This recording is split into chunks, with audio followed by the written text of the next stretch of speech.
voy a estar atento en clase. Datos y datos, fórmulas, información. Si ya no me acuerdo de lo que estudié el año pasado.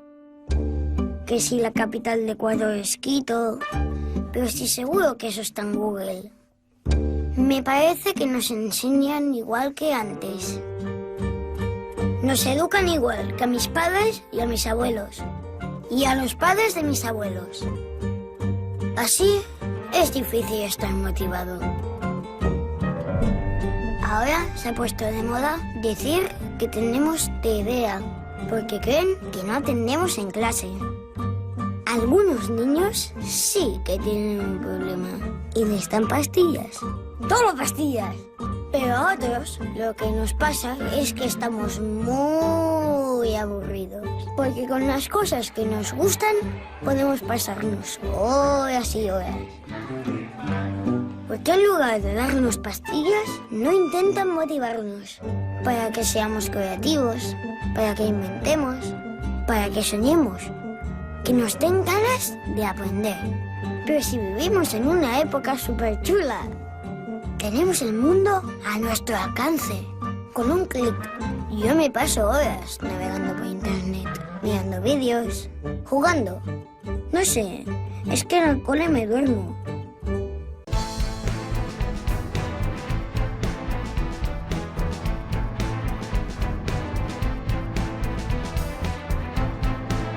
Aunque la pregunta que me hacen es cómo sería una educación más humana, me gustaría como contexto decir algo del para qué.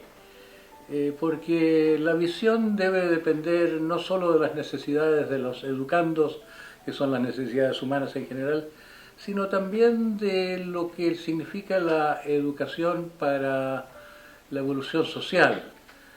Entonces en Chile hubo una visión, una intuición de esta relevancia política de la educación para lo humano. Y se ha perdido, van desapareciendo en la educación occidental, que más y más está regida por intereses del dinero, está desapareciendo hasta las humanidades que fueron un intento de que nos hiciéramos humanos a través de la lectura de los clásicos. Pero se transformó eso en un saber académico. Ya no sirven las humanidades porque se han academizado. Necesitamos algo más directamente humano. Necesitamos que entre en la educación un aspecto más experiencial, que no sea la educación solamente un traspaso de conceptos a través de palabras. Pero importa que ciertos conceptos estén muy presentes. Y yo diría que uno de ellos es el concepto de que hay un potencial de transformación en las personas, un potencial intrínseco. No es simplemente que se pueda cambiar a las personas artificialmente de tal o cual manera, sino que hay un proceso de desarrollo que tiene fin, como dice Buda en La verdad del sufrimiento, que es como el reconocimiento de lo mal que estamos, es que va acoplado a la verdad de que hay alternativa al sufrimiento. La verdad del fin del sufrimiento se llama en la formulación budista. Nosotros no tenemos esta noción en nuestra cultura, la noción de que hay fin. Decimos la vida es así, el ser humano es así. Somos lobos como los humanos hacia los humanos son como lobos, decía Hobbes. Entonces es transformador eso, y yo creo que es transformadora la noción de que la sociedad está enferma, que la civilización es una neurosis colectiva, porque pensamos la vida muy duramente, con mucha hambre. Cuando se estaba calentando la Tierra hace unos 6.000 años, y hubo que competir, tuvimos que hacernos nómades después de ser sedentarios. Pasamos por un periodo de tener que hacernos nómades predadores, y los pueblos que estaban desplazados con una tierra que se iba calentando se volvieron piratas de los sedentarios que vivían en torno a los grandes ríos, e infestaron a estas poblaciones, a la población antigua egipcia, babilonia, del Yangtze y otras partes, hasta que está muy registrado que un cambio cultural empeoró el nivel de conciencia, así se hicieron más autoritarias y más agresivas estas culturas. Entonces es importante la noción de, no del mal, el mal no ha servido mucho, el concepto del mal, o que la vida es injusta, no basta que haya injusticia en el mundo. Claro que es mejor percibirla que ni siquiera percibirla, pero es más rico pensar que la sociedad está enferma y que donde hay enfermedad puede haber cura. Y yo creo que el fondo de la enfermedad es esta mente represiva, que es como la interiorización del padre autoritario del mundo civilizado. Es como si nuestra parte super yo, como en el lenguaje freudiano, es un padre internalizado sobre nuestra parte materna, nuestro cerebro emocional, y sobre nuestro cerebro reptiliano, que es como el hijo, como el animal interior también. Esta familia interna, nuestras tres partes internas, como seres tricerebrados, nos hemos vuelto artificialmente seres que viven en una isla de sí mismos, en el pensamiento racional, que es un pensamiento muy cojo a la hora de entender la vida y a la hora de ser humanos, propiamente humanos. Esto sería llegar a ser humanos, y también sería la fórmula para llegar a ser felices. Hoy día tenemos una educación que no contempla para nada la felicidad de las personas a quienes educa. Desearle la felicidad al otro es desearle la felicidad al niño que hay en el otro, a la criatura simple, hecha de deseos. Tenemos que tener más empatía con esa aspiración a la felicidad. Y para eso tenemos que darle más voz a la parte niña, darle más voz a la parte que busca el juego, el placer, la improvisación, sin la cual no hay creatividad. Ahora, se suele buscar que las conferencias tengan un final feliz. ¿Se puede concebir que lleguemos algún día a tener una educación humanizante? Por el camino de la experiencia hasta ahora no ha habido ninguna respuesta política. Las autoridades políticas actúan como si la educación estuviera sirviendo fines que no se pueden alterar, como si estuviera sirviendo el fin de mantener a la gente ignorante y dormida. De lo que se puede esperar algo es que la gente se está dando cuenta de la perversión que entraña la educación oficial. Se está dando cuenta la gente de la obsolescencia de muchas de sus instituciones. Se está dando cuenta la gente de los males de la política, se está deslegitimando el mundo institucional en el mundo. Y hay gente que habla de crisis de la civilización, no solo crisis financiera, sino crisis de todo, nuestras ideologías, nuestra seguridad de que vamos en buen rumbo. Naturalmente se habla mucho del problema de sostenibilidad, de que nos vamos a pique si nos empeñamos en seguir creciendo infinitamente dentro de un mundo de recursos finitos. Es un axioma. No se ve que se estén haciendo cambios que vayan a relentar siquiera el calentamiento del medio ambiente, para no decir que lo estamos devorando, el mundo que nos alimenta. Entonces, ¿cómo podríamos tener algún optimismo? Yo creo que sería un optimismo muy paradojal. Nos estamos yendo a pique, se está yendo a pique un sistema de vida, está haciendo crisis la civilización occidental, se está hundiendo algo en que hemos navegado bien hasta cierto punto, aunque llevamos un par de siglos de malestar creciente, pero yo creo que podemos darle vuelta a la mirada trágica. No pensar que es una tragedia que nos vamos a pique, sino que es una esperanza, que la crisis es una oportunidad, como a veces se dice, que si se derrumba un sistema de poder patriarcal, eso le da poder, deja de libertad a la gente, que la muerte de la civilización no es la muerte de la gente, es la muerte de un sistema obsoleto de pensamiento, de convicciones, de hábitos.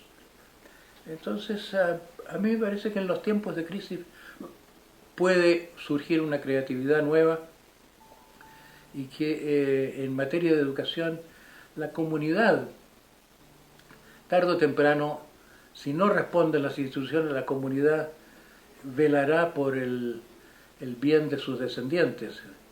En Estados Unidos está mucho creciendo el movimiento de la gente que estudia en casa. Los padres o los muchachos mismos prefieren la opción de no entrar en el sistema. Y la comunidad está creando centros de educación que son lugares provistos de gimnasio, de computadores y de lugares de recreo para que los muchachos de ese barrio, de esa zona, se puedan reunir, los que no van al colegio. La ley en algunos estados permite eso. Yo creo que sería bueno que la ley de otros países permitieran más de eso, por el bien del mundo, porque los gobiernos no creo que estén tan convencidos de que la educación sea una tan buena cosa si no la están financiando. Claro que los colegios particulares son una isla aparentemente de algo mejor o diferente. Es discutible eso, en todo caso no cambia la situación del mundo, cambia la situación de unos pocos. De modo que si la comunidad vela por sus descendientes, creará una educación paralela. Ahora yo creo que hay una de dos: o se crea un mundo paralelo o no queda nada cuando se acabe este. Si se hunde el navío patriarcal y nadie se ocupa de los salvavidas, de los botes salvavidas, no tenemos esperanza. La esperanza es que la gente consciente se ocupe de alternativas. Algún día podríamos tener hasta la alternativa de una organización paralela de los negocios, o una organización o un banco mundial alternativo. La comunidad puede hacer todo eso si se pone de acuerdo. Así que la medida en que de la obsolescencia y la deslegitimación de todo, la medida en que todo parece estar derrumbándose por sí solo, podemos verlo con el gran optimismo de decir, pero esto es lo que querían decir antes las revoluciones, cuando los oprimidos, que según una visión de lucha de clases, querían terminar con los opresores. Los opresores están cayendo solos. Los opresores están en bancarrota. Qué oportunidad para todos. Así que esa es mi nota optimista. Es como poner una fe de que, así como en los mitos se habla de muerte y resurrección, todas las culturas tienen el mito del héroe, alguna variante. Osiris, Quetzalcóatl, mitos de muchas culturas son el mismo, que como proyección del conocimiento de que algunos individuos llegan a eso, llegan a morir a lo que fueron y para que surja una vida nueva, mucho más completa y mucho más real. Nos tocaría ahora pensar en que eso sea posible a escala colectiva, que esta sea la primera civilización que no solo muere, porque han muerto muchas ya no existe la civilización egipcia, no existe la civilización china, grandes culturas han muerto, pero que esta, la civilización occidental, en su muerte, que la muerte de esta sea seguida por un renacimiento cultural.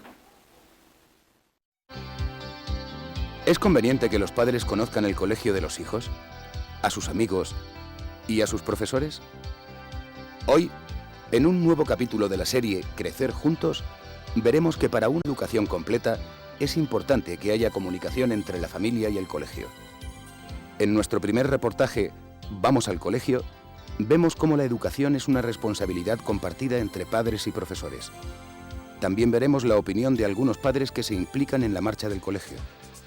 La directora y la jefa de estudios del Colegio Príncipe de Asturias nos señalan los cauces de colaboración entre la familia y la escuela, y los chicos nos cuentan cómo es la comunicación entre sus padres y sus profesores.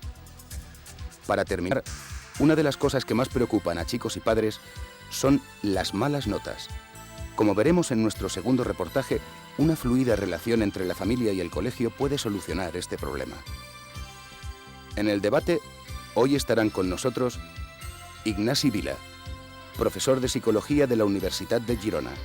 Ha participado en proyectos de educación infantil para mejorar las relaciones familia-escuela.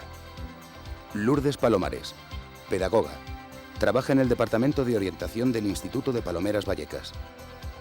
Vicente José Fernández Burgueño, catedrático de Biología y Geología y director del Instituto de San Isidro de Madrid. Y Santa González, de la Confederación Española de Asociaciones de Padres de Alumnos.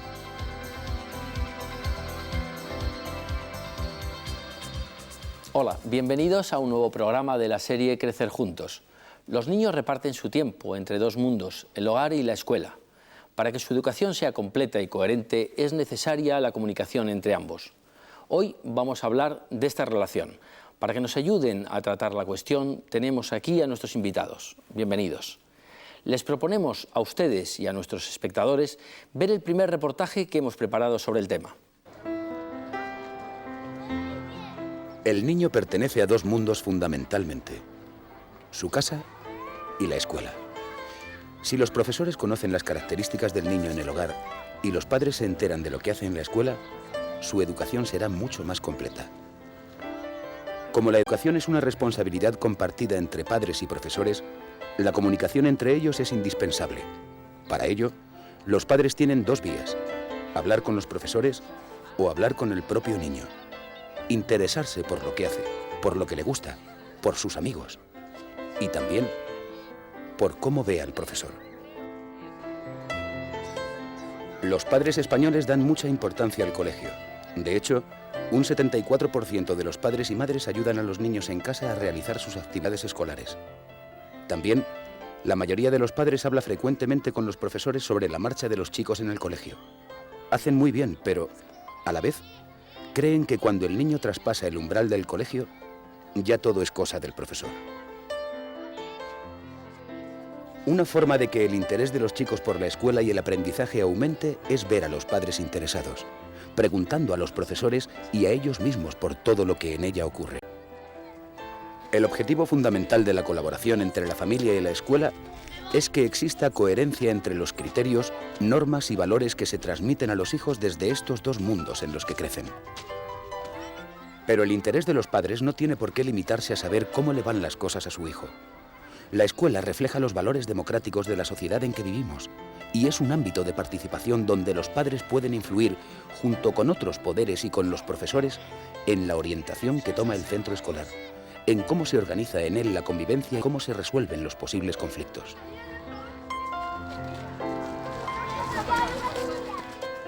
Hemos visto que la educación es una responsabilidad compartida entre padres y profesores.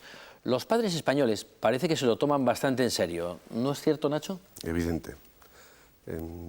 Todas las familias están interesadas en la educación de sus hijos. Decir que educar es promover el desarrollo, que los niños crezcan, que asuman una serie de valores, todas las familias están interesadas y en ese sentido todas están preocupadas por la educación de sus hijos. ¿Y en qué medida están preocupados? ¿Participan poco o mucho, más que en otros países, menos? Yo creo que participan muchísimo, es decir, no se puede entender la educación al margen de la familia. Es decir, cuando hablamos de educar, hablamos de la competencia educativa de las familias, que es en definitiva allá donde los niños aprenden un montón de cosas, aprenden y crecen y se insertan en un mundo social en el cual la familia es decisivo para todo ese proceso de desarrollo de los niños. En los colegios, en las escuelas, en los institutos, ¿cómo veis vosotros la participación de los padres? Pues mira, yo creo que hay dos niveles. Si buscásemos un dato objetivo, que el propio Ministerio dice estadísticamente que es, por ejemplo, la participación de los padres en las elecciones al Consejo Escolar, en sus representantes. Pues notamos cómo a nivel de la escuela la participación es relativamente alta, a nivel de instituto es mucho más baja. Por lo tanto, esos datos a lo mejor nos pueden indicar que la participación es pequeña. Yo creo que puede que sea pequeña, lo que no significa que se pueda homologar participación e interés. Yo creo que hay mucho interés de los padres, lógicamente, por la educación que reciben sus hijos y que ellos de alguna forma tienen que compartir. Lo que quizá haya que buscar es vías mejores, vías más imaginativas, vías más atractivas para que participen los padres, porque si nos quedamos en las frías estadísticas, pues está el tema regular, por decirlo así. Santa, ¿los padres participan más o menos en función de su interés o también porque la vía, la manera de comunicarse, las reuniones, la forma que le ofrece la escuela o el instituto es más o menos válida? Como ha dicho Vicente, hay dos vías. Lo que es, por ejemplo, el padre a nivel individual participa y se interesa. Y después está la otra vía, que es a nivel colectivo. Y es determinante también la implicación del profesorado. Aquellos centros en los que el profesorado es abierto, el centro tiene mecanismos para participar, es un centro que los padres participan y los padres se implican en el proceso educativo.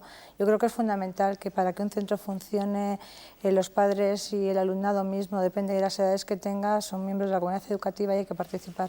Y estamos hablando en el nivel teórico, pero hablando en la práctica, ¿por qué los padres deben de tener esa relación con la educación, con el instituto, con el colegio, con el lugar donde mandan a sus hijos a estudiar? Bueno, los padres forman parte de la comunidad educativa y por lo tanto tienen un espacio propio dentro de toda la gestión educativa del centro. Y es importante que los padres participen no ya de una manera hipotética o legal, que todos conocemos, sino que realmente la participación de los padres se dé en unos niveles prácticos que todos podamos de alguna forma entender. Yo creo que Lourdes ha dicho una cosa muy importante y Santa también, que es la idea de comunidad educativa, ¿no? Yo creo que hay estereotipos sociales que hacen bastante daño en ese sentido, ¿no? Se piensa que comunidad educativa es el que enseña y el que aprende, ¿eh? Quien enseña al profesor, quien aprende al alumno. Si por aprender entendemos cosas distintas, que saberse de memoria el principio de Arquímedes, el teorema de Pitágoras o hacer relaciones sintomáticas, sino que aprender es saber vivir en sociedad, comportarte y dominar, en definitiva, los instrumentos que nos hacen seres humanos, pues los niños aprenden mucho en casa. Los padres enseñan muchas cosas y, por lo tanto, aprender en la escuela no se puede aprender al margen de lo que los niños aprenden en casa. Los padres son también comunidad educativa y, por lo tanto, la relación familia-escuela es importante para poder coordinar, en definitiva, lo que aprenden en casa, lo que aprenden en la escuela y que aprendiendo juntos, familia y escuela, los niños desarrollen todas sus capacidades en el sentido de lo que somos los seres humanos. Aumentando o promocionando esa relación de los padres con la escuela, ¿qué sale ganando la familia? ¿Qué sale ganando los padres?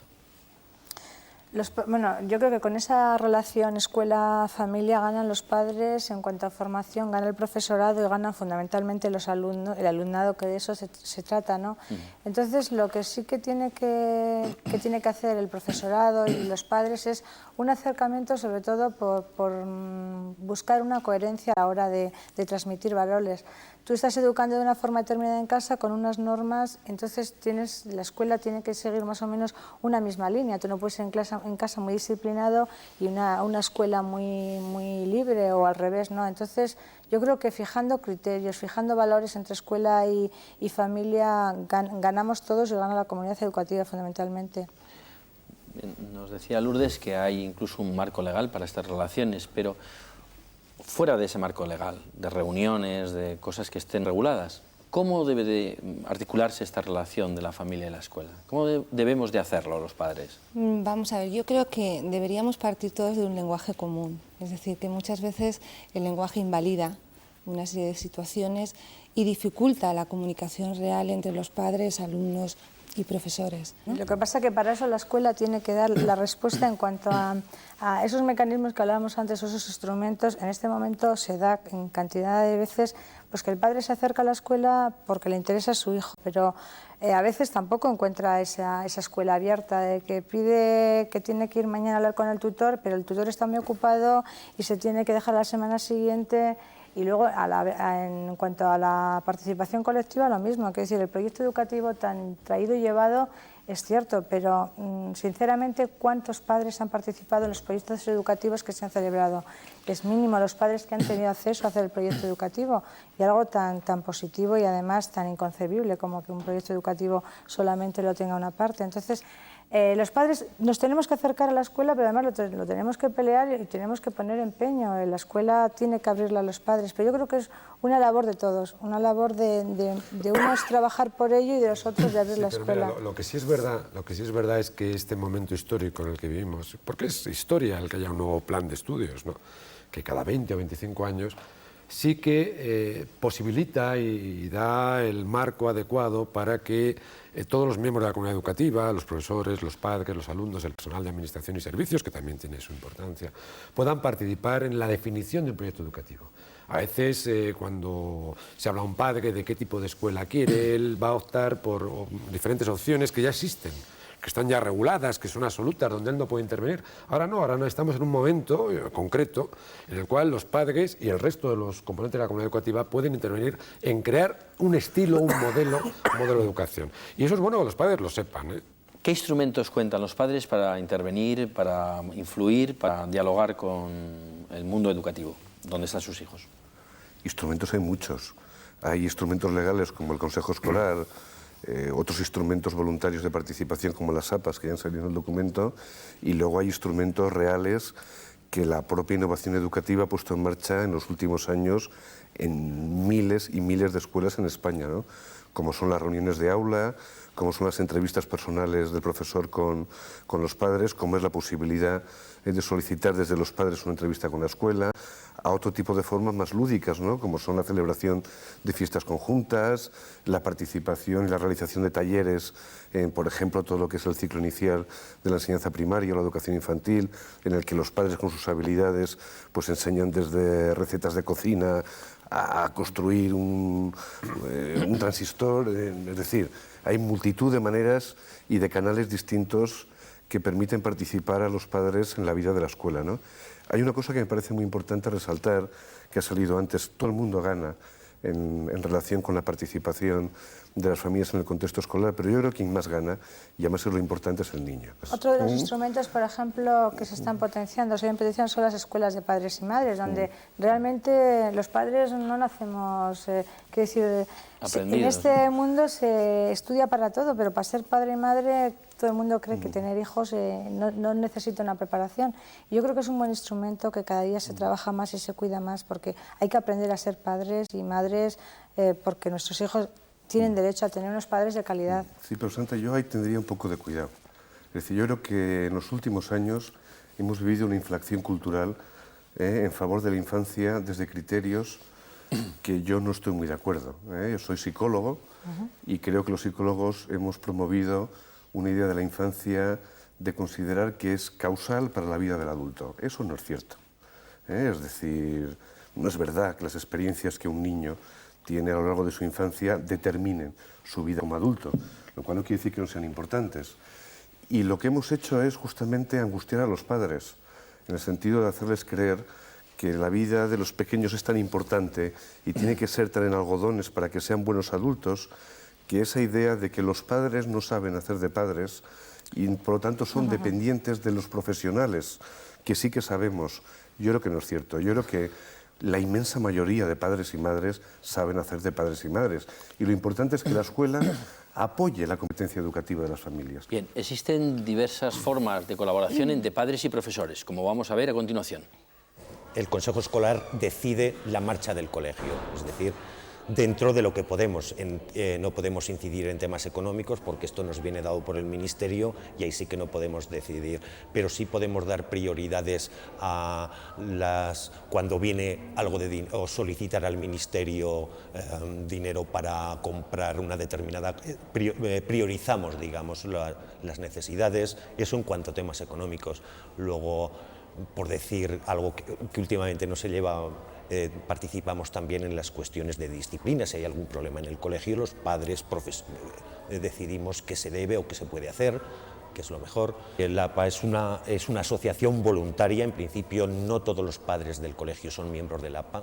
En mi caso sí soy miembro del APA y es otra cauce de participación donde también se nos presenta en Consejo Escolar. Pues en Consejo Escolar también somos los que aprobamos las actividades extraescolares, o sea, fuera de horas de clase.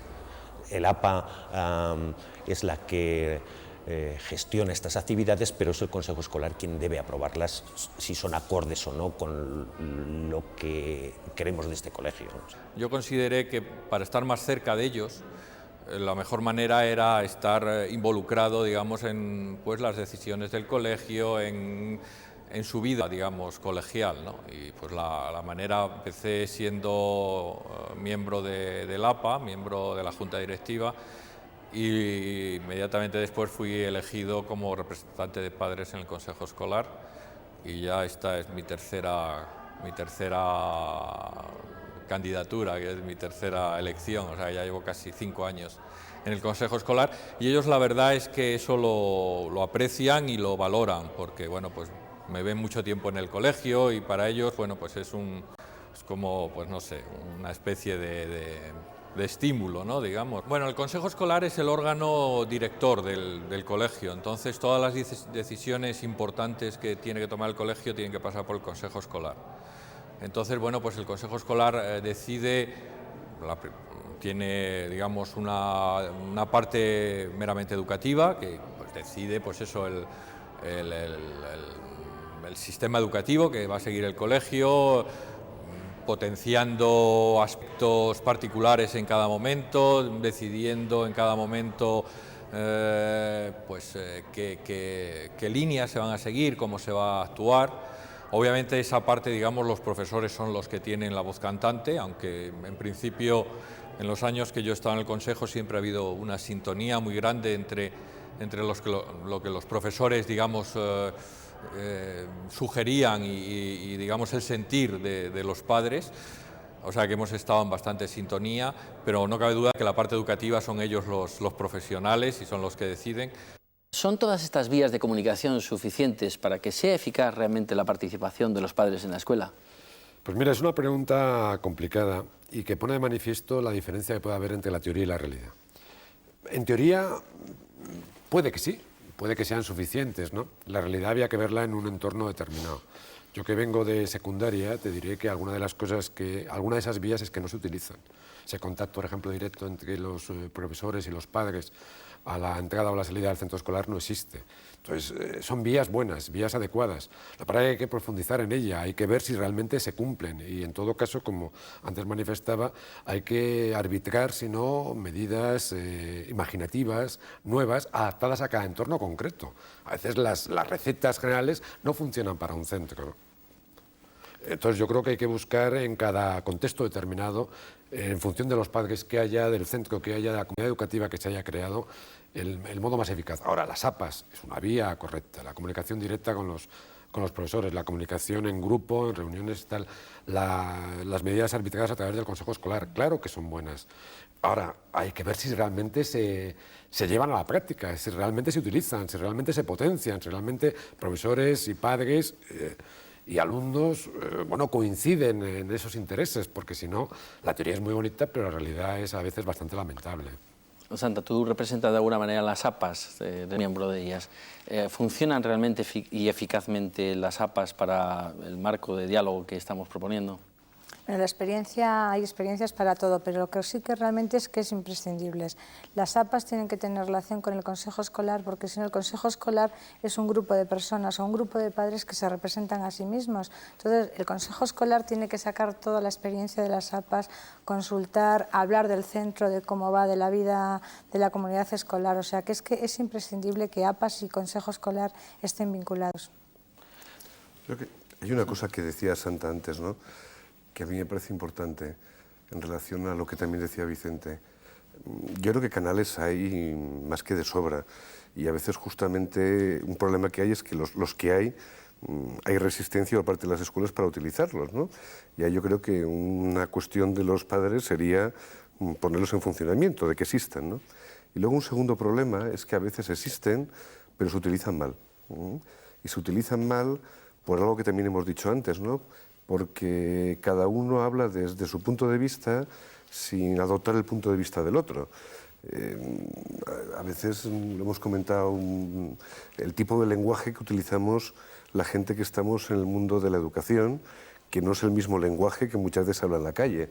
Si en un canal como en una reunión de clase se utiliza una jerga pedagógica de consumo interno para el profesorado, los padres no se enteran de nada. Entonces el problema no es el canal, sino cómo se utiliza el canal, ¿no? Yo creo que ahí sí que hace falta una reflexión importante. Quizá los padres adoptan una actitud pasiva recibiendo mensajes de los profesores, de los maestros. Yo en eso estoy de acuerdo. Yo no creo que haya ningún padre ni ninguna familia que tenga una actitud pasiva en relación a la educación de su hijo. Creo que eso es un estereotipo absolutamente falso. No creo que haya ninguna familia que delegue la educación de sus hijos en los maestros. Creo que no es verdad, sino que en la práctica muchas familias se encuentran con que le están diciendo que no son competentes para educar a sus hijos, sino que eso funciona desde el profesional de la educación y por tanto tienen poco que decir. Y una manera es que los profesionales de la educación, pues el lenguaje y la manera de utilizar el lenguaje da poder. Y una forma de tener ese poder es que los padres no entiendan lo que estás diciendo, ¿no? Entonces yo creo que el tema de las relaciones familia-escuela, lo vuelvo a decir, no es únicamente el tema de animar a las familias a que participen, sino que la participación sea posible desde una actitud de la escuela, en el sentido de ser enormemente receptiva a lo que las familias quieren, desean, piensan y sobre todo esperan de sus relaciones con la escuela. A mí me gustaría resaltar una idea que ha señalado Nacho, y es el hecho de que los padres muchas veces nos llegan angustiados a los centros, a los tutores, a los propios profesores, a los departamentos de orientación, porque piensan que realmente no lo están haciendo bien. Y yo creo que muchas veces lo que comentábamos, ¿no? El propio lenguaje está invalidando esa barrera de comunicación, cuando realmente los padres, yo tengo que lanzar una brecha por los padres realmente están haciendo una labor importante y cuando están actuando yo pienso que lo están haciendo con su buena voluntad del mundo y eso hay que reconocérselo, ¿no? ¿Cómo pueden influir y deben de influir también los padres en ese mundo de la escuela? Hemos estado hablando antes del tema de la colaboración. Los padres tienen un derecho propio dentro de la escuela y como tal hay que reconocérselo. En ese nivel de colaboración, los padres necesitarían un respaldo por parte del profesorado y a su vez el profesorado necesita un respaldo de los propios padres por la coherencia que señalábamos antes en la línea educativa, a seguir conjuntamente. Muy importante lo que dice Lourdes, ¿eh? El tema de la coherencia y que aquí todo el mundo sale beneficiado, ¿no? Es decir, tú no puedes ejercer tu labor profesional como educador, como tú también lo has dicho muy bien antes, si en definitiva no conoces las características de la vida familiar de aquel niño. Y a la vez, la escuela tiene que ser también un marco donde la competencia educativa de las familias se vea apoyada. Y en ese sentido, creo que es muy importante lo que decía Lourdes, ¿no? Ambas cosas. Y ahí la eficacia de los canales, ¿no? El que en definitiva cada contexto, como decía Vicente, encuentre la manera de que los canales que tienen, los que tienen ya, sean eficaces para en definitiva cohesionar los dos mundos de vida en el que está el niño, ¿no? Fíjate en el sentido de lo que está comentando Nacho y ha dicho Lourdes. A veces en las reuniones de tutoría que tiene un profesor con los padres se está hablando de un alumno y parece que se están hablando de dos personas distintas. Sí. O sea, ni los padres reconocen lo que el profesor está diciendo de su hijo en el aula o en el colegio o en el instituto, ni viceversa. El profesor reconoce a ese alumno tal como los padres se lo están planteando que se comporta en casa. Ese divorcio, esa separación entre el ámbito familiar y el ámbito escolar es algo que la educación en última instancia tiene que romper. Luego, si hay alguna duda de que tiene que haber una similitud de intenciones, de intereses, de formas de plantear las cosas, ahí está clarísimo, sin ninguna duda. Hablamos del ámbito de la familia, de la escuela y el propio niño. Y la comunidad extraescolar, la sociedad, lo que rodea todos estos estamentos, ¿cómo puede participar? Yo creo que Santa es un ejemplo que nos podría explicar muchas cosas, ¿no? Pero yo creo que es importantísimo. Es decir, las escuelas no son entes prefabricados al margen de lo que es la vida social y la comunidad. Y si es verdad lo que decíamos al principio, que aprender implica incorporarse a una vida social con unos valores, unas normas, unos conocimientos, una serie de habilidades, los niños no solamente aprenden en la familia y en la escuela, sino que aprenden con los amigos, aprenden en el parque, aprenden, pues el tráfico es una de las cosas peores que aprenden, por ejemplo, es decir, los valores que se transmiten de la manera en cómo se conduce en las grandes ciudades, es decir, yo creo que aprenden permanentemente. Entonces, claro que la comunidad es importantísima, ¿no?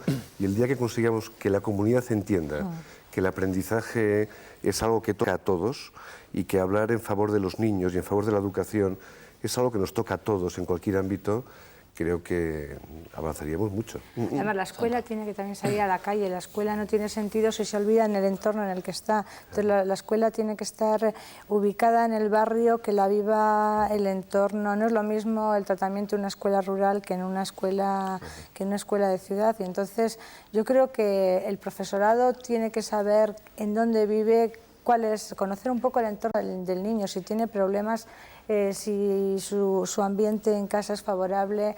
No sé, el padre también tiene que atreverse a ir y decir, bueno, está pasando una mala racha mi hijo, pero por estos problemas. Yo creo que en eso ganaríamos todos y ganaría fundamentalmente el chaval, porque se le va a conocer y se le va a valorar en qué momento esté pasando. Yo, si me permites, quería simplemente decir una cosa antes de acabar a lo mejor este turno.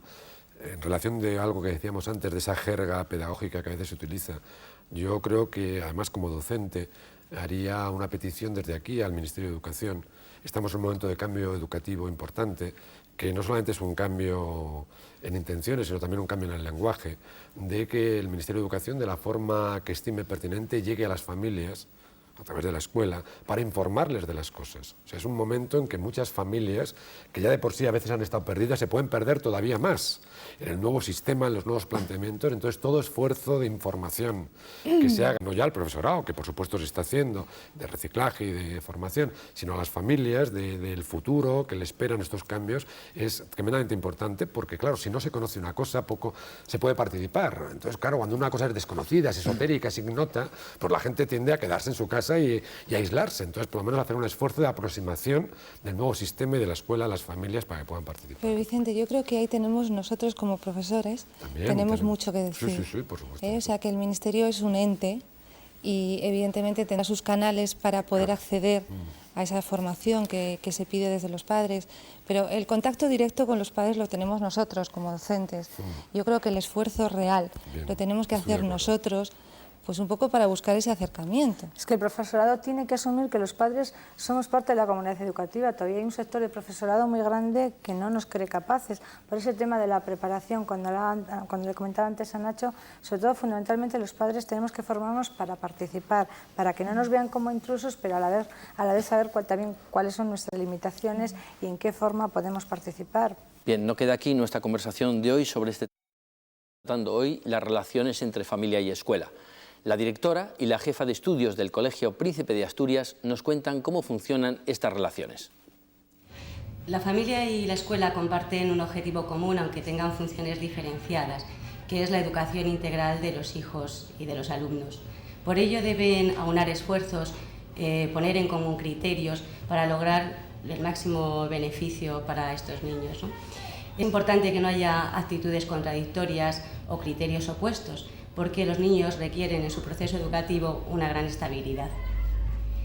La escuela y la familia deben mantener un diálogo abierto, franco, no exento de crítica, pero siempre desde el respeto y la colaboración.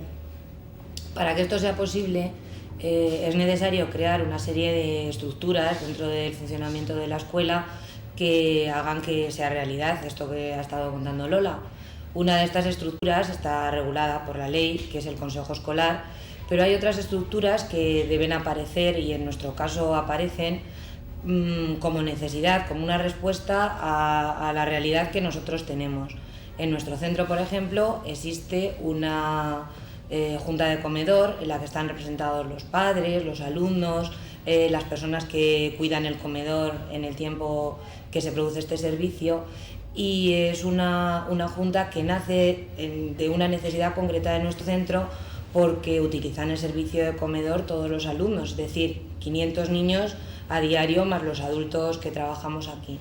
Además de la Junta Económica, que también está regulada por la legislación vigente, en nuestro centro hay otras 2 comisiones que forman parte del Consejo Escolar, que son una comisión pedagógica en la que se toman decisiones sobre temas pedagógicos del centro, y otra comisión, que es la Comisión de Fiestas y Mantenimiento, en la que se crea la infraestructura necesaria para tomar decisiones conjuntas con respecto a estos temas.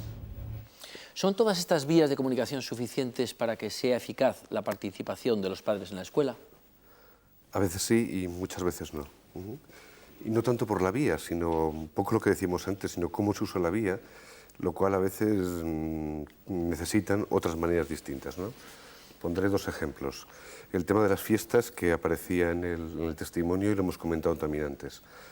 En relación a una fiesta aparecen multitud de problemas a discutir sobre cómo se organiza. Es decir, dada la realidad pues, intercultural, etcétera, de las escuelas, por ejemplo, en el caso de Cataluña, en relación a una fiesta determinada de la primavera, por ejemplo, pues el determinado tipo de valores, de la presencia que tienen distintas culturas, desde costumbres. Sí, las costumbres, es decir, la sardana con la sevillana, por ejemplo, ¿no? Pues todo eso, cómo se convive, cómo se vive, y ahí la participan. Bueno, yo creo que todas esas cosas son muy importantes y son enormemente positivas. Otras distintas, que yo creo que también son muy importantes, es si es verdad que en la escuela los niños aprenden muchas cosas, y yo creo que es así, también las aprenden por el apoyo que reciben la familia, pero la familia tiene que saber qué se hace en la escuela. Y eso no vale con una reunión de aula muchas veces, sino que los padres tienen que ver en directo qué es lo que pasa. Es el ejemplo que a veces se pone, ¿no? La madre que va y protesta porque su niña se pasa todos los días en los rincones y por lo tanto está castigada y en casa se porta muy bien, ¿no? Claro, o sea, los rincones es un método pedagógico. ¿Qué quiere decir? Que es trabajar de manera diversa, en el que un grupo de niños están en un rincón pues leyendo cuentos, y otros en otro rincón disfrazándose, otros en otro rincón jugando con la cocina. Claro, si tú no sabes que la organización del aula es de ese tipo y tu hija te cuenta de que se pasa el día en el rincón, pues el rincón hace 40 años tenía otras connotaciones, ¿no? De ahí la participación directa de las familias en el aula yo creo que es muy importante. La posibilidad que en países de Europa es legal, es decir, los padres tienen derecho a asistir al aula de sus hijos para ver cómo transcurre un día de la vida de la escuela, ¿no? ¿Jornadas de puertas abiertas? No únicamente, o sea, jornadas de puertas abiertas yo creo que es importante hacerlas, ¿no? En el que los niños muestran los trabajos que han hecho, se discute con el maestro una relación más informal. No, la posibilidad de un día absolutamente normal, los padres puedan asistir con una silla a la hora de su hijo y pasarse el día allá dentro del aula, viendo qué es lo que hacen, cómo está organizado el aula, qué es lo que aprenden, cómo aprenden. Eso probablemente en la secundaria obligatoria pues sea bastante más complicado, o en algunos cursos de primaria, pero por ejemplo en la educación infantil yo creo que es vital. En el parvulario Santa probablemente tiene que ver con los talleres, por ejemplo, ¿no? O sea, los talleres, por ejemplo, que las APAs organizan en muchas escuelas con los maestros, en el que la tarde se montan actividades compartidas que llevan los maestros y los propios padres, ¿no? Cuéntanos un poco. Por ejemplo, para la cantidad de profesiones, entre los padres hay profesiones muy diferentes, entonces el que cualquier día de una tarde, cualquier día pueda ir un jardinero y explicar el proceso del jardín, de cómo pues, se pone una rosa, cómo se poda, entonces cantidad de carpinteros, entonces desmitifica un poco lo que es la escuela ahí muy adoctrinada y además se abre y los padres podemos ir algún día también a enseñar. Sí, exactamente. Su experiencia del país en Valencia, ¿no? Hay pocos profesores que están abiertos a experiencia. Yo creo que cada vez hay más centros que se han dado cuenta de que, por ejemplo, plantear actividades, conferencias, etcétera, en los centros, pero a veces es complicado porque los ponentes que vienen, pues el coste económico, el traerlos, etcétera, y de pronto hay centros que se están dando cuenta del enorme potencial humano que son los cientos o miles, llegado el caso, de padres y madres de familia con sus profesiones, con sus estudios, etcétera. Entonces yo ya sé de experiencias que se están realizando sobre todo en colegios. Creo que fue en Valencia. Donde, por ejemplo, las semanas culturales prácticamente todos los ponentes, todas las personas que hablan a los alumnos son padres de alumnos. Esa forma de involucrar, además que los propios alumnos se den cuenta, aparte de los profesores, está su padre, la madre de Pepito, de Juanito, que les está hablando de temas muy variopintos. Es una integración importantísima y muy gratificante para toda la comunidad educativa. Hay experiencias muy interesantes, ¿no? Por ejemplo, creo que fue en Valencia, donde una de las experiencias de los abuelos. Por ejemplo. Es decir, los abuelos, pues el tema de la jubilación también sería muy largo hablar ahora. Es decir, cómo hacerles partícipes de la educación de sus propios nietos a partir de explicar, pues desde cuentos, recuperar la cultura y hacerles partícipes dentro del aula con sus nietos en relación a una serie de contenidos. O, por ejemplo, en cuestiones donde, en aulas que ahora ya piensa haber, pues que un 20%, un 15% de niños son magrebíes o del África, bueno, pues que sus madres puedan ir. En este momento, por ejemplo, en Cataluña hay niños negros que han nacido en Cataluña. Claro, el problema es porque yo soy negro y el al lado es blanco, si los dos somos catalanes, ¿no? Entonces, la posibilidad de que sus familias puedan asistir al contexto escolar a explicar las tradiciones, pero no en el sentido de que esos niños se les respete su... No, sino a explicar lo que es una tradición magrebí, etcétera, al conjunto de niños y hacerles partícipes de lo que es una educación intercultural, ¿no? Y fijaros el abanico que supone si los todo padres eso. no participan y la escuela no tiene una actitud abierta en cuanto a canales muy distintos y hacerles partícipes de las propias actividades escolares, ¿no? Lourdes, ¿decías? No, que comentaba que realmente este tema es muy importante porque abre toda una panorámica diferente a la meramente académica, ¿no? Parece que las escuelas son solamente instrucciones, contenidos, asignaturas, áreas. Y para eso tendría que cambiar un poco cómo es estructurado, porque todo el mundo va a contrarreloj y entonces no hay horas, no hay tiempos y todo esto muy bonito te dice el profesorado, pero luego hay que cumplir un calendario que el ministerio te marca y hay unos exámenes. Entonces yo creo que para eso también se tiene que ser flexible desde arriba para permitir estas cosas. Pero eso, Santa, yo creo que ya está acabado, ¿no? Afortunadamente ahora con la reforma la flexibilidad está es cada escuela la que decide qué es lo que enseña. Con la autonomía de los centros hemos ganado, ¿no? La verdad. Entonces yo creo que no es tanto un problema de que no haya un marco legal para que esto sea posible, ni creo además, como antes hemos dicho, que no haya familias dispuestas a colaborar. Yo creo que seguimos todavía en una concepción de la escuela patrimonio de los profesionales que trabajamos en la escuela, ¿no? Entonces yo creo que romper con esa idea y entender lo que decíamos al principio, de que la educación es de todos y por lo tanto la escuela es un lugar donde convergen ambas cosas y por lo tanto allí es donde deben hacerse cosas juntas y buscar canales para que la familia, los padres y los maestros hagan cosas juntas para los niños, creo que es muy importante. Los niños y los jóvenes, algo tienen que decir ellos y lo van a decir ahora en sus testimonios. En el consejo escolar hay unos que son como presidentes. Mis padres forman, pero no son importantes. Es como es la asociación de padres y allí se tratan los temas del colegio. Por ejemplo, las extraescolares, eso que hacemos aquí, se trata ahí, cosas con los profesores y todas esas cosas. La relación que tienen los padres con los profesores suele ser bastante buena, muy abierta siempre. Y cualquier vez que se encuentran le dice cómo van sus hijos, lo que hacen y todo. Y bueno, en los cursos inferiores se mandan informes a casa cada 4 meses o así. Y cuando eres más mayor ya hay una reunión al año o 2 y ya se informa a todos los padres de sus hijos. Siempre que hay alguna actividad especial que vayamos a realizar, como es una salida o algo, muchas veces las importantes a veces vienen aquí y lo comentan. Se hace una reunión de padres con los profesores y a veces intervenimos nosotros también contando las cosas. Y la mayoría de las veces cuando hay pues, una fiesta o lo que sea, siempre, la mayoría de las cosas, como es que vinierais a grabar aquí vosotros, lo informaban por carta, etc. Y pues, siempre se enteran de todo. Ellos, los padres también, suelen conocer bastante bien a los profesores porque, bueno, pues como de todas las reuniones y esto, vienen, hablan con ellos, además de como profesor de mi hijo, como amigo mío también, yo creo.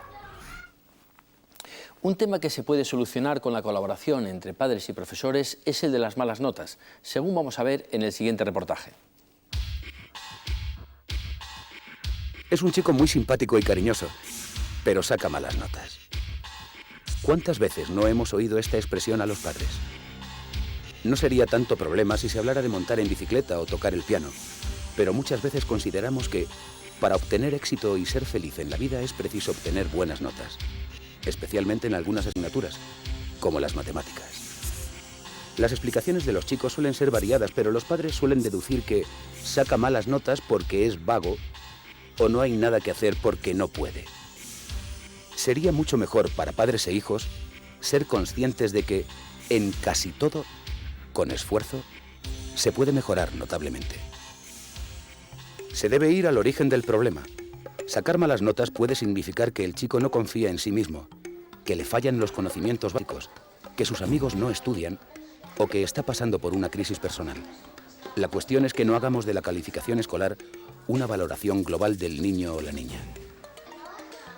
Ni todos los chicos cuentan con las mismas posibilidades, ni todos tienen la misma capacidad de aprender, pero todos pueden aprender y mejorar si se les proporcionan las condiciones y ayudas necesarias. Ante las dificultades escolares y las malas notas, hay dos actitudes muy diferentes: echar al niño la culpa por sus malas notas o tratar de ayudarle para que saque el máximo rendimiento de sus posibilidades. La colaboración entre la familia y la escuela es muy importante para que funcione esta segunda vía.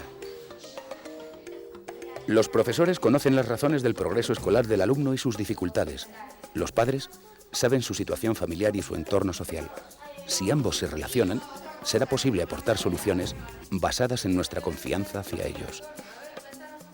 En el caso de que haya varios hijos con diferentes resultados escolares, no se debe señalar solo o en primer lugar lo escolar, sino valorar otros aspectos importantes, como su solidaridad, su buena disposición o sus habilidades para determinadas actividades, porque todo el mundo necesita sentirse competente en algo y valorado por ello.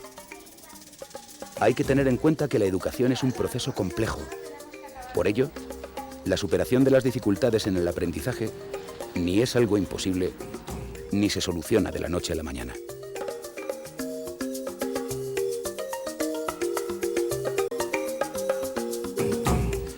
Los padres piensan que realmente si sus hijos no tienen buenas notas, no consiguen sacar los cursos año a año, luego no tendrán éxito en la vida, no podrán desarrollar su tarea profesional. Pues mira, claro, hablar de éxito en la vida, de desarrollo profesional, pues nos daría para mucho tiempo. Pero yo, aunque sea un poco en plan anecdótico, te he traído unos expedientes que están en el archivo del instituto, donde yo tengo mi plaza. Entonces imagínate lo que pensaría cualquier padre de familia ante el expediente académico de un chico que empieza a estudiar a los 14 años, cuando en esa época, estamos hablando del siglo pasado, cuando en esa época se empezaba a estudiar a los 10, el ingreso, que se matricula en un instituto de 4 asignaturas, de una no se examina, suspende 2, se cambia de instituto, acaba de estudiar a los 25 años, acaba el bachillerato a los 25 años, pues todo el mundo diría, bueno, pues su futuro es prácticamente lamentable, ¿qué habrá sido de él? Bueno, estamos hablando de Antonio Machado, excelso poeta, catedrático de francés, de instituto, etc. O de otra persona pues, que tiene todo aprobadillos, incluso algún suspenso, bueno, pues una persona normalilla y tal y cual. Bueno, estamos hablando de Eduardo Dato, presidente del Consejo de Ministros. O de una persona que deja de estudiar, empieza a estudiar, también con 14 años, algo parecido a lo que ahora es nuestra formación profesional, los estudios de comercio y tal y cual, y abandona los estudios, cuando tiene 17 años abandona los estudios. Claro, aquí en este expediente académico no figura que a los 17 años ya expone por primera vez en Madrid, que al año siguiente se va a París, que empieza a relacionarse con los impresionistas franceses, pues estamos hablando de Ignacio Zuloaga. Esto significa que, aunque posiblemente pueda haber una cierta correlación entre unos estudios a nivel de instituto, de colegio, aceptables o buenos, con una vida profesional, también a nivel de estudios aceptables, eso no quita que aquella persona que haya podido tener dificultades, que son muy frecuentes, que haya tenido que repetir algún curso, que haya tenido algún problema, no pueda perfectamente hacer una vida profesional posterior, universitaria o del tipo que sea, sin ningún problema. O sea, no podemos poner la calidad de vida posterior, o entre comillas el éxito profesional, simplemente en el número de sobresalientes o notables que haya podido alcanzar en sus estudios universitarios o de instituto. Pero ¿cómo enfrentarse los padres ante unos resultados pues, un poco deficientes o deficientes claramente de los hijos? Pues lo cierto es que cuando llegan a casa las notas, todos lo sabemos, se monta un espectáculo, ¿no? Los niños realmente son conscientes de que algo no está bien, los padres no saben por dónde atajar el problema y se monta todo un guirigay de gritos, de chillidos, de castigos, bueno, la verdad es que en algunos casos se hace realmente hasta lamentable el tema, ¿no? Yo creo que esa no es la actitud, es decir, unas notas son reflejo pues, de una situación de un mal rendimiento en un momento determinado, pero yo creo que hay que ir mucho más atrás, es decir, vamos a buscar las causas de por qué se están dando estas malas notas, desde una baja motivación, desde un ajuste realmente presionado de posibilidades frente a las expectativas. Podemos hablar también de capacidades, es decir, descartando que no haya ningún problema intelectual, pues todos los chavales pueden tener en algún momento de su escolaridad pues unas malas notas, un curso perdido, y eso no es, como tú comentabas antes, no es sintomático de que esa persona no pueda triunfar, ¿no? Yo creo que hay que adoptar una postura mucho más comprensiva, tanto de profesores como de padres, y tenemos que ir, lo que comentábamos antes, ¿no? Ir en la misma línea para indagar las posibles causas y tomar medidas. Y esas medidas no son siempre coercitivas, de castigos o de... Ya, pero hay padres que no saben qué hacer con sus hijos. Y lo confiesan así, con estas palabras. No sé qué hacer con mi hijo para que estudie. Vamos a ver, yo la primera medida que adoptaría sería que fuera a hablar con el profesor. Y entonces entre los dos establecer realmente el motivo por el cual su hijo no está estudiando o está fallando.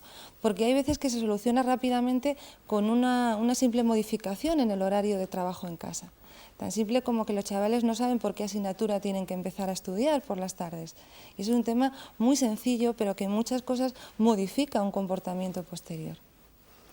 También la escuela tiene que ser más flexible, tiene que modificar sus ritmos de aprendizaje, no todos los chicos y chicas pueden seguir el mismo ritmo. Luego, sobre todo, la presión. Lo que pasa es que yo comparto la idea de que fuera dramas, porque no se hace más que presionar. Lo que sí que es cierto que los padres se plantean que esta sociedad está montada a base de títulos y que llega y que tiene 16 años ahora y que tiene que tener un graduado escolar y que la sociedad le exige una titulación para enfrentarse al mundo laboral. Entonces, claro, los padres que nos oyen dicen sí, muy bien, pero es la escuela, yo pienso, la que tiene que dar respuesta. Hay que analizar no solamente el rendimiento del alumno, sino a veces cómo se imparten las clases, evaluar el profesorado. Lo que sí está claro es que hay que buscar entre todos una solución para que el problema del rendimiento escolar, que se agudiza Claro, poco a pero poco, como muy bien tú tenga estás una diciendo, solución. Sí, pero Santa, estás diciendo yo creo que dos elementos claves, ¿no? Por una parte, nos tenemos que adecuar a las posibilidades reales de nuestros chavales. O sea, entender que efectivamente todos no servimos para ser ingenieros, ni para ser arquitectos, ni para ser ministros. Y que en la realidad nosotros necesitamos de fontaneros, de electricistas, que son trabajos tan dignos o más como los que podemos tener en una licenciatura. Entonces, el primer paso es concienciarnos todos, de que no todos los chavales sirven para lo mismo y que aquí habría que darle el mismo nivel de importancia a una profesión o a otra. Y eso yo creo que es un trabajo fuerte dentro de la concienciación. Yo creo que aquí hay una labor que tenemos que hacer conjuntamente padres y madres, profesores y profesoras.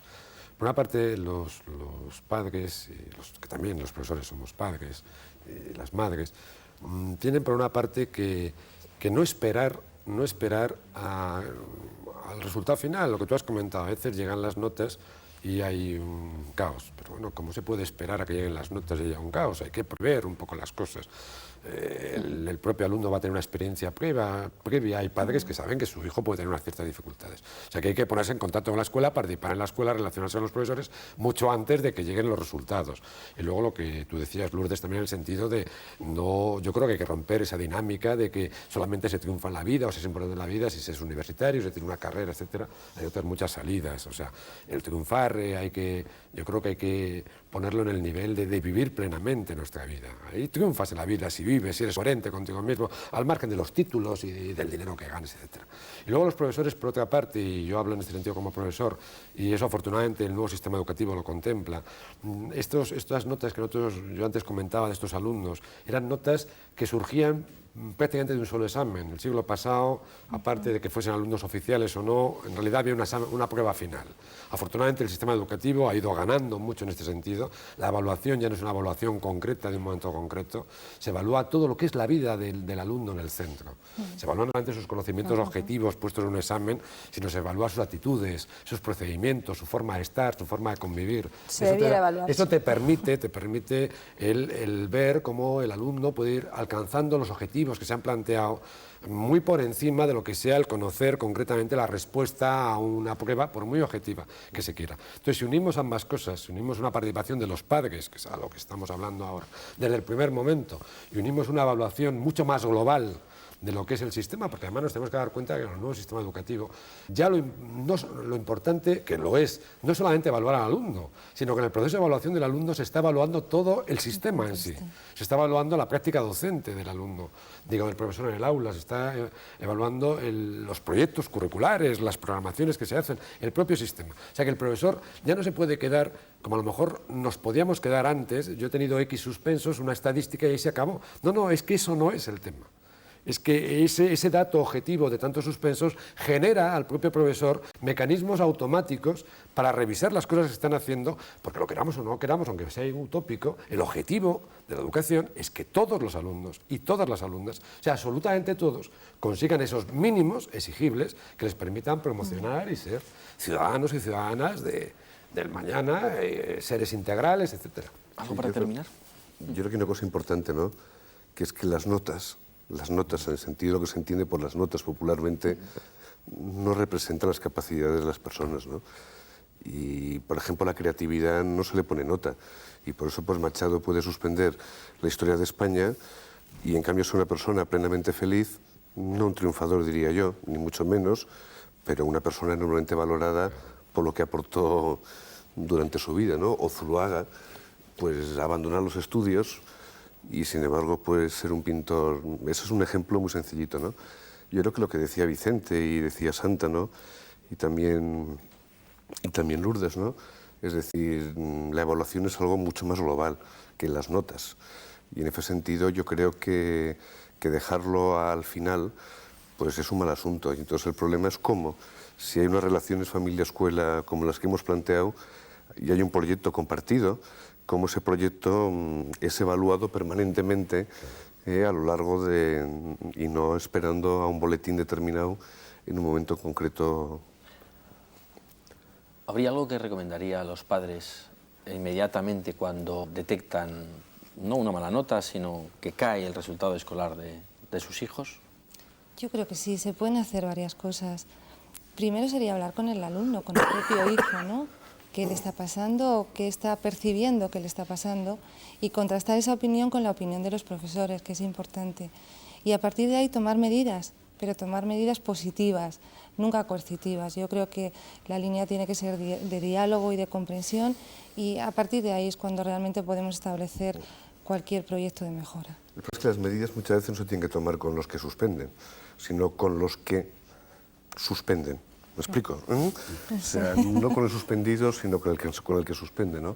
Yo creo que Santa lo ha dicho, ¿no? O sea, el sistema educativo tiene que ser un sistema que garantice el desarrollo de las capacidades de las personas, desde cualquier momento y desde las capacidades que tenga cualquier tipo de persona, ¿no? Desde ese punto de vista, muchas veces se intenta poner notas sobre la base de no tener en cuenta quién es el que está aprendiendo, cuáles son sus capacidades, y poniendo los listones no se sabe dónde, en vez de promover, y por lo tanto el problema ahí no es el suspendido, sino quien suspende, ¿no? Y entonces eso, ahí también los padres pues pueden hacer mucho, ¿no? El tema de hoy, por supuesto, da mucho de sí. Esperemos que puedan seguir comentándolo ustedes en su comunidad escolar, en su familia, en el ámbito social que ustedes quieran. Hemos hablado de las relaciones familia-escuela, también de las notas. Esperamos haber obtenido un aprobado por su parte.